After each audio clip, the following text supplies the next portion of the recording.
Assalamualaikum warahmatullahi wabarakatuh. Apa kabar semuanya?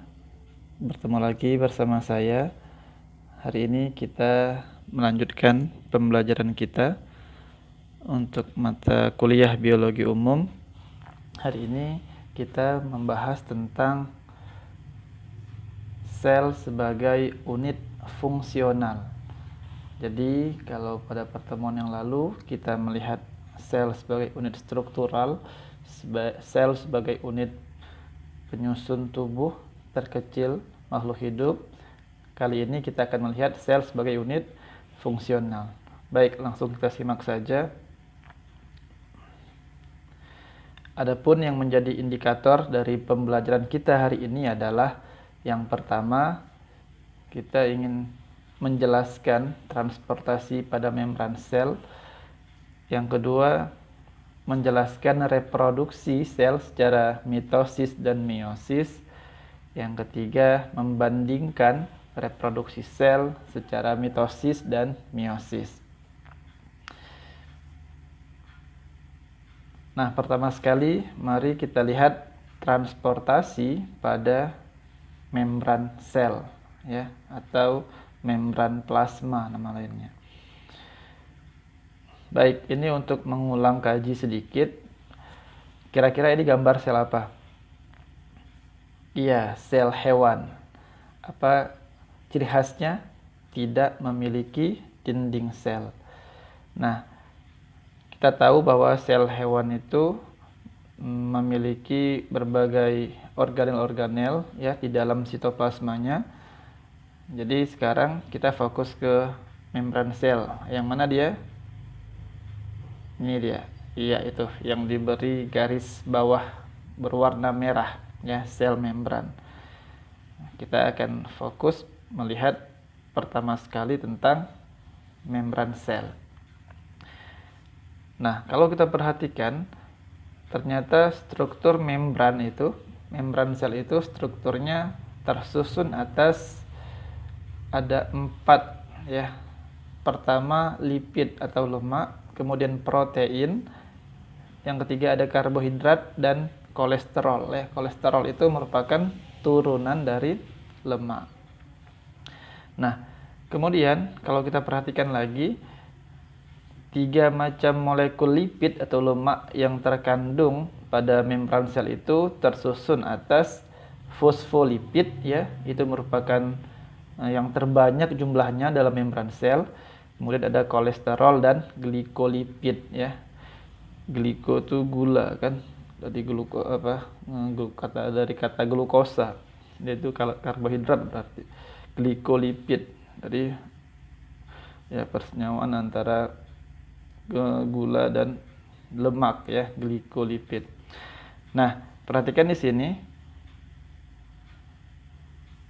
tiga macam molekul lipid tadi itu bersifat amfifatik ya, atau amfifilik, yang berarti mempunyai sifat, ada yang hidrofilik ya, yang senang pada air, dia suka berikatan dengan air atau bersifat polar, dan ada yang hidrofobik ya, atau tidak senang dengan air atau bersifat non polar. Nanti kita akan lihat lebih detail di gambar.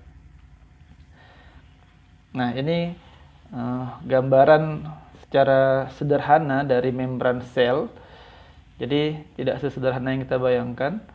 Ada bagian luar ya, kemudian ada bagian dalam, outside cells itu bagian luar sel, kemudian bagian inside cells, bagian dalam sel. Itu bagian berupa sitoplasma di dalam sel.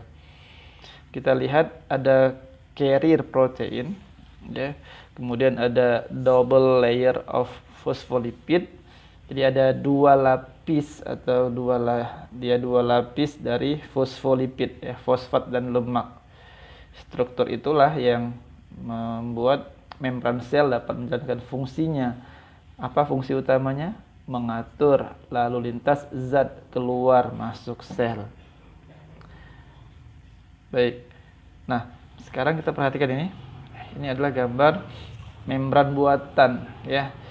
Ini untuk menjelaskan bagian mana yang suka air atau hidrofilik dan bagian mana yang hidrofobik atau tidak suka berikatan dengan air. Di gambar pertama, di gambar yang A itu lapisan tunggal molekul fosfolipid. Perhatikan bagian kepala ya yang merupakan fosfat itu sifatnya hidrofilik. Ya, dia senang dengan air sehingga dia langsung bersinggungan dengan air. Sementara bagian yang hidrofobik ya, bagian ekornya itu dia mengarah ke udara karena dia menghindari air. Nah, kemudian yang B itu bilayer fosfolipid. Jadi dibuat dua lapis dia fosfolipidnya. Kita perhatikan gambar yang B, maka kepalanya itu kembali berdekatan dengan air, berikatan dengan air, sementara ekornya bersembunyi dia. Dia terdapat di tengah-tengah menjauhi air. Nah, itu gambar membran buatan untuk menjelaskan bagaimana sifat daripada membran sel. Jadi bagian kepala itu sifatnya hidrofilik atau senang dengan air. Bagian ekor bersifat hidrofobik, dia benci air, tidak senang berikatan dengan air. Nah, ini gambaran yang lebih utuh dari membran sel. Anda bisa lihat ada kolesterol di sana, ada protein integral, protein yang menembus kedua lapis membran sel tadi. Ada protein perifer, ya, protein perifer yang ada di pinggir, ada glikolipid dan seterusnya. Ya, ini gambaran secara lebih mendetail dari membran sel. Nah, sehingga karena memiliki struktur yang demikian, maka sifat membran sel itu pertama dia dinamis, ya. Dia tidak statis, dia terus bergerak, terus berubah. Kemudian dia berstruktur cair. Dan yang ketiga terdiri dari lipid dan protein. Nah, jadi kita lihat ada lipid dan protein. Nah, secara lebih luas, fungsi membran sel adalah yang pertama membungkus dan membatasi perluasan sel.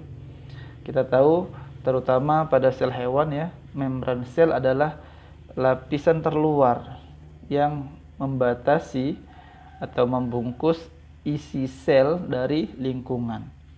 Sementara nanti kalau pada sel pada tumbuhan, paling luarnya itu adalah dinding sel. Setelah dinding sel, kemudian baru membran sel. Fungsinya sama-sama baik pada sel tumbuhan maupun sel hewan. Membran sel berfungsi untuk transportasi, mengatur zat yang keluar dan masuk ke dalam sel. Yang kedua, sebagai filter atau penyaring yang sangat selektif, sehingga tidak semua zat bisa masuk ke dalam sel, ya, diatur oleh membran sel. Yang ketiga, alat untuk transport aktif. Nanti kita akan lihat, ya, transport aktifnya maksudnya adalah transportasi yang dia membutuhkan energi. Dalam lingkup sel itu energi adalah dalam satuan ATP, adenosin trifosfat, ya. Yang keempat, mengontrol masuknya nutrien dan keluarnya hasil metabolisme. Jadi masuknya nutrien diatur, dikontrol oleh membran sel, dan keluarnya hasil metabolisme sel itu sendiri, ya, itu diatur oleh membran sel. Lihat, manusia, makhluk hidup melakukan metabolisme, sel pun yang kecil seperti itu sudah melakukan metabolisme sendiri. Ini menunjukkan bahwa sel sebagai unit fungsional. Ya, bagus. Yang kelima, menjaga perbedaan konsentrasi ion di dalam dan di luar sel. Nah, perbedaan konsentrasi ini juga akan membuat terjadinya aliran atau pergerakan zat dari luar ke dalam maupun dari dalam keluar sel. Ya, perbedaan konsentrasi ini akan memicu terjadinya transportasi pasif namanya, ada difusi, dan ada osmosis. Nanti kita akan pelajari. Selanjutnya, saya ingin mengajak teman-teman semua untuk melihat transport zat melalui membran. Nah, saya buat peta konsepnya. Yang pertama itu ada yang namanya transport pasif atau spontan. Yang kedua, transport aktif. Apa bedanya? Perbedaan utamanya adalah pada transport pasif atau spontan itu terjadi karena perbedaan gradien konsentrasi antara larutan di luar sel dan larutan di dalam sel. Dan pada transport pasif itu tidak membutuhkan ATP, adenosin trifosfat. Sebaliknya pada transport aktif itu dibutuhkan ATP, ya, adenosin trifosfat untuk terjadinya transportasi. Nah, itu perbedaannya. Jadi ada yang tidak pakai ATP, yaitu yang pasif, ada yang pakai ATP, yaitu transport aktif. Transport pasif sendiri terdiri atas difusi, kemudian difusi fasilitator, dan osmosis. Nanti perbedaannya akan kita bahas kemudian, ya. Secara sederhana dapat saya sampaikan, difusi itu adalah perpindahan zat terlarut. Kalau osmosis adalah perpindahan zat pelarut. Jadi osmosis juga sebagian literatur menuliskan osmosis adalah difusi pelarut atau difusinya air. Nanti kita akan lihat lebih jauh. Kemudian untuk transport aktif itu terdiri atas transport aktif primer dan sekunder. Ada lagi yang namanya eksositosis, mengeluarkan zat dari sel, ya. Ada juga yang namanya endositosis, yaitu memasukkan zat dari luar ke dalam sel. Endositosis sendiri terbagi dua lagi. Ada pinositosis, bila zat yang dimasukkan berupa cairan, bahasa sederhananya itu minum, ya. Kalau untuk manusia itu minum mungkin, karena zat yang dimasukkan ke dalam sel berupa cairan. Kemudian yang kedua ada fagositosis. Fagositosis itu ketika yang dimasukkan ke dalam sel berupa zat padat, atau kalau bahasa kita mungkin makan. Sel itu makan, dia memasukkan zat yang bersifat padat ke dalam selnya. Itu namanya fagositosis. Kita lanjutkan. Nah, kalau kita ingin mengelompokkannya berdasarkan ukuran, ya, ukuran molekul yang keluar masuk sel, kita dapat membuat peta konsepnya seperti ini. Yang pertama ada transport molekul kecil, ya, itu dapat dilakukan melalui difusi sederhana atau pasif transport, ya, transport pasif. Terdiri atas difusi melalui protein kanal, dan yang kedua difusi melalui protein pembawa. Nah, kemudian ada yang aktif transport, ya, atau transport aktif. Nah, kalau yang molekul-molekul besar, ya, transportasi molekul besar itu melalui eksositosis kalau ingin mengeluarkan, dan endositosis tadi kalau ingin memasukkan. Nah, sekarang kita melihat tentang difusi, ya. Ini gambaran tentang difusi. Yang A, difusi satu zat terlarut, yang B, difusi dua zat terlarut. Teman-teman harus ingat kembali pelajaran kimia bahwa yang namanya larutan itu terdiri atas dua komponen. Yang pertama ada zat pelarut, dan yang kedua ada zat terlarut. Nah, perhatikan gambar yang A, ini difusi satu zat terlarut. Ada pembatas di tengah-tengah yaitu berupa membran. Jadi molekul yang terlihat berwarna hijau itu, ya, pelan-pelan dia akan masuk melewati membran menuju ke sebelah kanan, ya, ke sebelahnya. Jadi makin lama makin banyak yang berpindah sehingga antara bagian kiri dan kanan itu mencapai kesetimbangan. Nah, jadi konsepnya adalah pada difusi itu yang bergerak, yang berpindah itu adalah zat terlarutnya. Zat terlarutnya. Dia berpindah agar tercapai kesetimbangan dari dua daerah tadi. Dua daerah yang dibatasi oleh membran. Yang B, perhatikan, di sana adalah difusi dua zat terlarut. Jadi di sebelah kiri ada yang berwarna merah dan di sebelah kanan ada zat terlarut berwarna hijau. Nah, gambar selanjutnya dia akan mulai saling berbagi ya. Yang merah sebagian mulai bergerak ke sebelah kanan, yang hijau mulai bergerak ke sebelah kiri. Nah, pada keadaan kesetimbangan mereka itu jumlahnya sudah sama. Perhatikan, di sebelah kiri itu yang warna hijau ada 1, 2, 3. Dan di sebelah kanan juga ada 1, 2, 3. Yang berwarna merah di sebelah kiri ada 1, 2, 3, 4, 5, 6. Di sebelah kanan ada 1, 2, 3, 4, 5, 6. Jadi sama, setimbang dia. Mulai dari zat terlarut berwarna merah dan jumlah zat terlarut berwarna hijau di kedua sisi jumlahnya sama. Itu menunjukkan kesetimbangan. Nah, itu gambaran dari difusi ya. Jadi difusi adalah perpindahan pergerakan zat terlarut. Sekarang kita melihat tentang osmosis. Di osmosis ini juga merupakan transfer pasif ya. Dia terjadi hanya karena perbedaan gradien konsentrasi dari dua daerah, dari dua wilayah yang dibatasi oleh membran. Perhatikan ada dua buah tabung berbentuk U.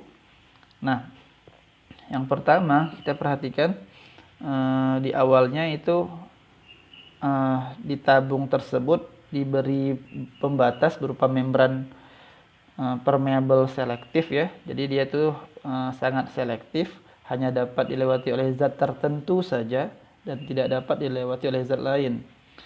Nah, perhatikan awalnya di sebelah kiri membran itu terdapat 1, 2, 3, 4, 5, 6 buah ya zat terlarut. Di sebelah kanan ada 1, 2, 3, 4, 5, 6, 7, 8, 9, 10, 11, 12, 13 zat terlarut.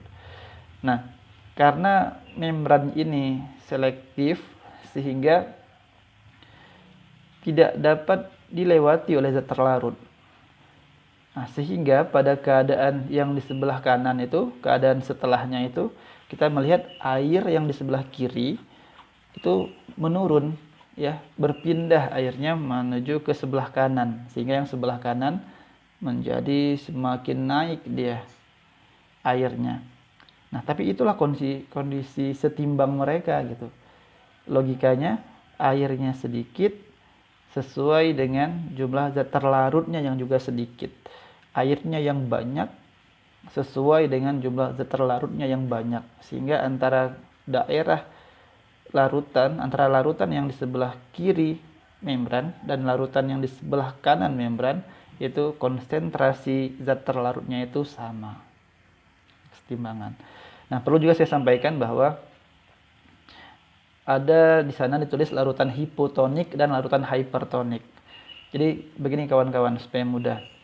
Larutan hipotonik itu adalah larutan yang kalau kita perhatikan dia larutan yang zat terlarutnya itu lebih sedikit. Ya.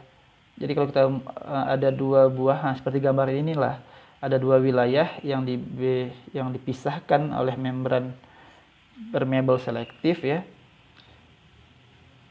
Yang di sebelah kiri yang hipotonik itu hanya memiliki 6 1, 2, 3, 4, 5, 6 butir zat terlarut dengan volume air yang sama dengan larutan yang ada di sebelahnya. Yang di sebelahnya ada 13 zat terlarut. Ya, jadi volume airnya sama, hanya zat terlarutnya yang berbeda. Maka kita bisa bilang zat yang larutan yang terdapat di sebelah kiri membran yang hanya memiliki 6 buah zat terlarut itu sebagai larutan yang hypotonik. Konsentrasinya rendah, lebih rendah dibanding dengan yang sebelah kanan. Yang sebelah kanan itu larutan hypertonik. Mengapa disebut larutan hypertonik? Karena dia mengandung lebih banyak zat terlarut gitu. Sehingga untuk mencapai kesetimbangan airnya bergerak ke tempat yang hypertonik. Apa tujuannya? Mencapai kesetimbangan. Ya, kesetimbangan. Itu osmosis. Jadi pegang konsepnya, osmosis adalah difusi zat pelarut. Jadi pada osmosis itu yang bergerak umumnya berupa air, karena air merupakan zat pelarut. Oke ya, saya teruskan. Nah, ini adalah kondisi sel hewan dan sel tumbuhan pada berbagai larutan. Yang paling atas perhatikan itu sel hewan. Sel hewan dia akan mengkerut atau namanya krenasi bila berada pada larutan yang hipertonik, yang lingkungan di luarnya itu konsentrasi zat terlarutnya itu lebih tinggi. Jadi air di dalam sel hewan akan merembes, akan keluar secara pelan-pelan sehingga bentuk selnya itu menjadi kerut seperti balon yang kehabisan udara gitu ya. Dia berkerut ya. Nah, yang di tengah selanjutnya itu ada larutan isotonik, larutan yang memiliki konsentrasi zat terlarut sama antara di luar sel dan di dalam sel. Maka bentuknya bentuk normal, ya seperti biasa. Selanjutnya, bila sel hewan berada pada larutan yang hipotonik, ya, larutan hipotonik, larutan yang konsentrasi zat terlarutnya itu lebih rendah daripada konsentrasi zat terlarut di dalam sel. Yang terjadi apa? Sama, airnya masuk. Karena di dalam sel itu lebih pekat konsentrasinya, maka air di luar itu akan masuk. Nah, masuk kemudian akan mengembung sel hewan itu, pada akhirnya dia akan pecah atau lisis. Ya, ini kalau terjadinya pada sel darah merah misalnya, pada hewan itu namanya hemolisis, ya, pecahnya sel darah merah. Kenapa? Karena air terus masuk ke dalam sel. Kok air bisa masuk ke dalam sel? Karena lingkungan, karena sel darah itu berada pada lingkungan yang hipotonik. Airnya masuk, akhirnya dia pecah. Ya, pecah. Nah, sekarang kita melihat pada sel tumbuhan. Sel tumbuhan itu punya karakteristik dia memiliki dinding sel, sehingga bentuk sel itu umumnya lebih kaku, dia lebih terjaga. Sel tumbuhan yang ditempatkan pada larutan hipertonik, yang terjadi apa? Sama juga seperti pada sel hewan, airnya akan keluar, H2O akan keluar, tetapi bentuk sel tetap tidak mengkerut dia. Kenapa? Karena ada dinding sel. Dinding sel itu tersusun atas selulosa, keras dia, kaku sifatnya. Nah, peristiwa ini disebut dengan plasmolisis, ya. Jadi plasmolisis itu lepasnya plasma sel atau cairan sel atau membran sel meninggalkan dinding sel. Sehingga kalau kita lihat itu airnya keluar, sehingga air di dalam sel itu berkurang, ya, menjadi sedikit. Namanya plasmolisis. Jadi peristiwa keluarnya air, keluarnya plasma dari dalam sel tumbuhan, karena sel tumbuhan berada pada lingkungan yang hipertonik disebut dengan plasmolisis. Selanjutnya ada yang namanya selanjutnya kalau sel tumbuhan berada pada larutan yang isotonik, ya, yang sama, dia akan menjadi lembek. Ya, lembek itu artinya ya normal-normal saja, nggak ada masalah. Jadi air yang masuk dan air yang keluar itu sama, karena konsentrasi zat terlarut di dalam sel dan di luar sel itu sama. Nah, bila sel tumbuhan ditempatkan pada larutan yang hipotonik, ya, yang terjadi adalah terjadinya pembengkakan sel atau ini namanya normal, bengkak, turgor dia. Mengapa bisa terjadi bengkak, tegang seperti itu? Karena airnya masuk. Mengapa air bisa masuk? Karena konsentrasi zat terlarut di dalam sel itu lebih tinggi daripada lingkungan sel, sehingga air dari luar sel, dari lingkungan akan masuk, bengkak, ya, namanya turgor. Dia tidak pecah. Mengapa? Iya, karena lagi-lagi karena keberadaan dari sel, karena sel tumbuhan memiliki dinding sel terjaga. Jadi dia bengkak, ya, turgor dia. Baik, saya teruskan. Ini dia gambar sel pada berbagai konsentrasi larutan. Nah, sekarang kita mau membandingkan transfer pasif dengan transfer aktif. Perhatikan, pada transfer pasif tidak dibutuhkan ATP, ya, adenosin trifosfat, itu satuan energi pada lingkup sel. Satu lagi, kalau transfer aktif dia butuh ATP. Nah, karena dia butuh energi, butuh ATP, tapi hasilnya lebih maksimal. Perhatikan, itu lebih cepat, dia lebih cepat memindahkan zat, ya, masuk ke dalam sel, dia lebih cepat. Sementara yang difusi, yang dipermudah atau yang melalui bilayer lipid itu dia hanya sedikit, ya. Difusi yang dipermudah itu dia melalui kanal dari protein integral. Tapi kita bisa melihat yang pertama, yang transfer aktif menggunakan ATP, yang pasif tidak. Yang transfer aktif dia lebih cepat memindahkan atau mentransport materi atau zat, yang transfer pasif dia lebih lambat, ya, sedikit-sedikit dia bisa pindahkan. Baik, sekarang kita coba lihat tentang reproduksi sel mulai dari mitosis dan meiosis. Nah, reproduksi sel itu sendiri adalah urutan lengkap, ya, proses yang terjadi di dalam sel sehingga sebuah sel akan memproduksi dirinya sendiri. Jadi kayak siklus hidup, ya.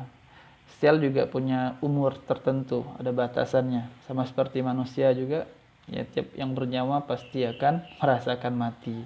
Sel juga mati, ya, kemudian dia akan tumbuh digantikan oleh sel yang baru.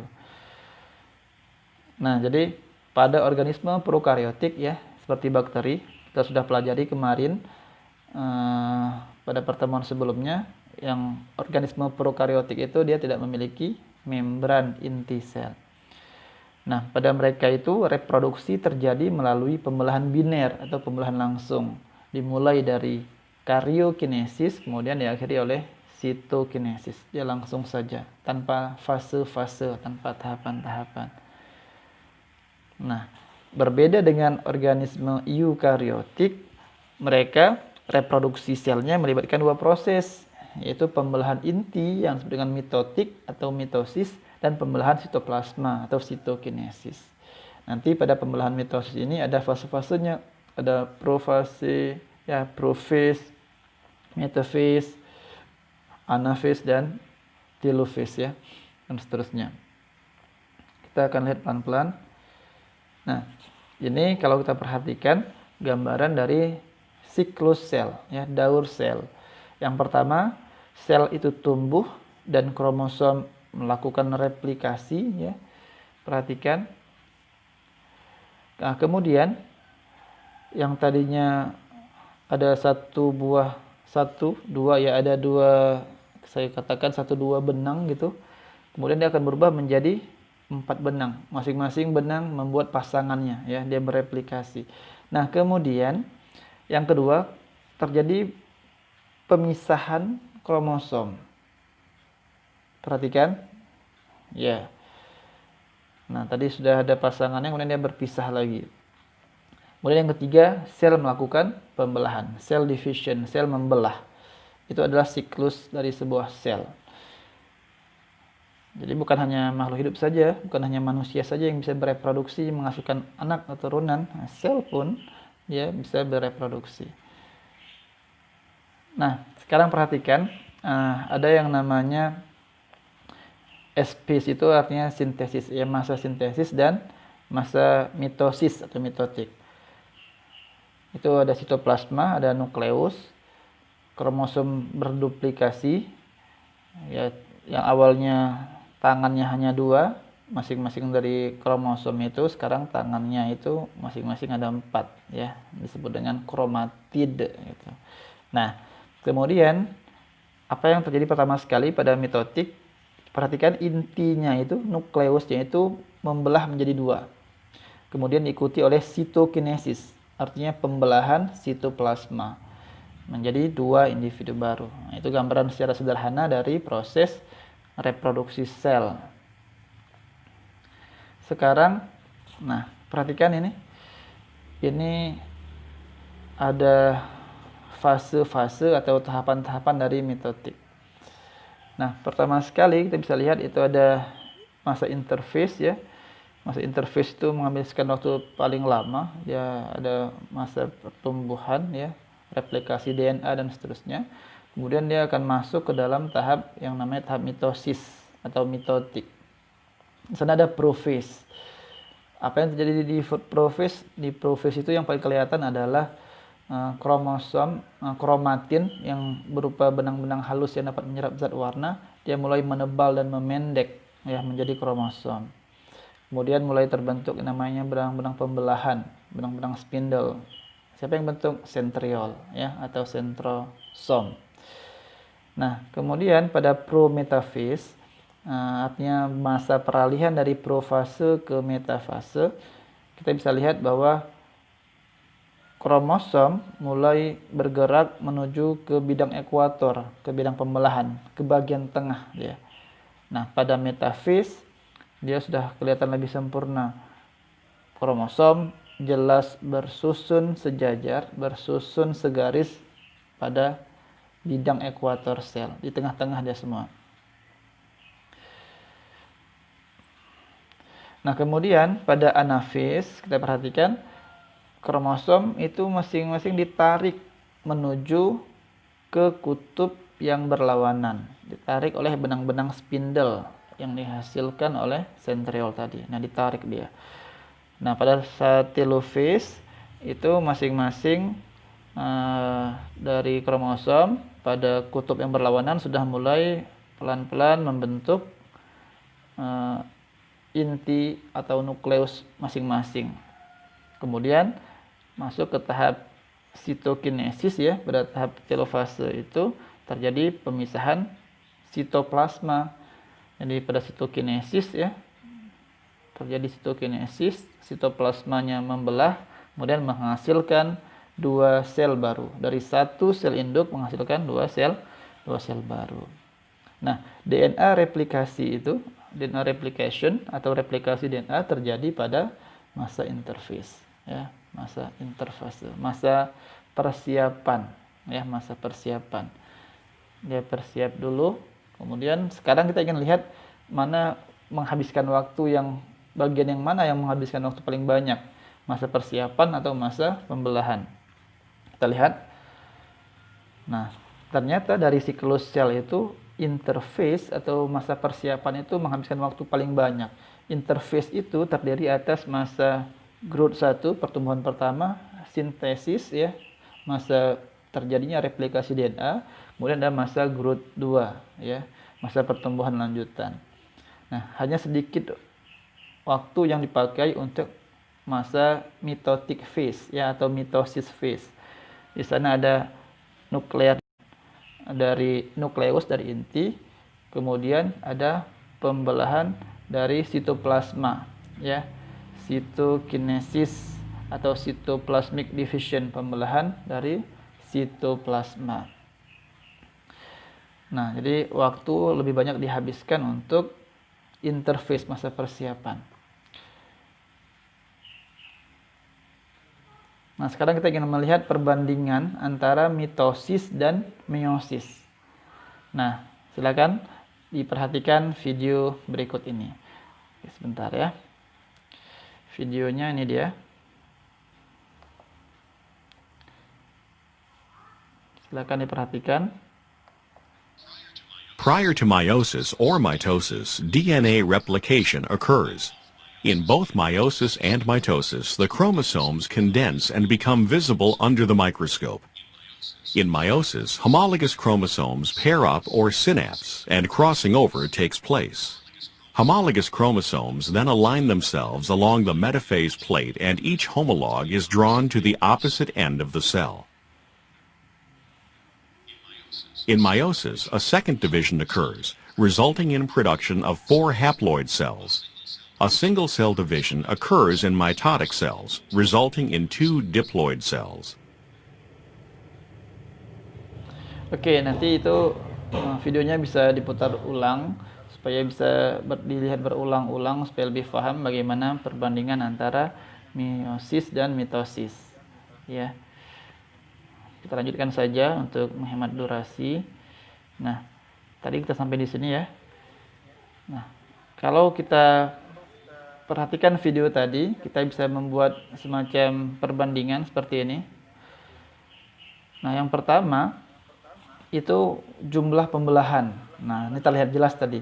Pada mitosis itu hanya 1 kali pembelahan. Sementara pada meiosis terjadi 2 kali pembelahan. Ya, ada meiosis 1 dan ada meiosis 2. Pembeda kedua adalah jumlah sel anak. Tadi kita melihat sendiri di video itu bahwa pada mitosis dari 1 sel induk dihasilkan 2 sel anak. Sementara pada meiosis dari 1 sel induk dihasilkan 4 sel anak. Jadi pada meiosis dari 1 sel induk dihasilkan 4 sel anak. Kemudian jumlah kromosom sel anak. Kalau kita perhatikan tadi dari video, kalau pada pembelahan mitosis itu jumlah sel anak sama dengan jumlah kromosom sel induk, yaitu 2N. Ya, dia diploid. Jadi kalau sel induknya 46 kromosom, sel anaknya juga akan 46 kromosom. Berbeda dengan meiosis. Kalau pembelahan pada meiosis itu jumlah kromosom sel anak hanya setengah dari jumlah kromosom sel induk, yaitu sifatnya haploid. Jadi kalau sel induknya 46 kromosom, maka sel anaknya itu jumlahnya hanya 23 kromosom. Ya, 46 dibagi 2, 23 kromosom. Jadi hanya setengah kromosom induk. Kemudian tempat berlangsungnya. Jadi pembelahan mitosis itu terjadi pada sel-sel tubuh. Kita terluka ya, tergores, ada luka, sayatan, dan seterusnya. Itu sel-sel yang dihasilkan, sel-sel baru yang dihasilkan itu hasil pembelahan secara mitosis.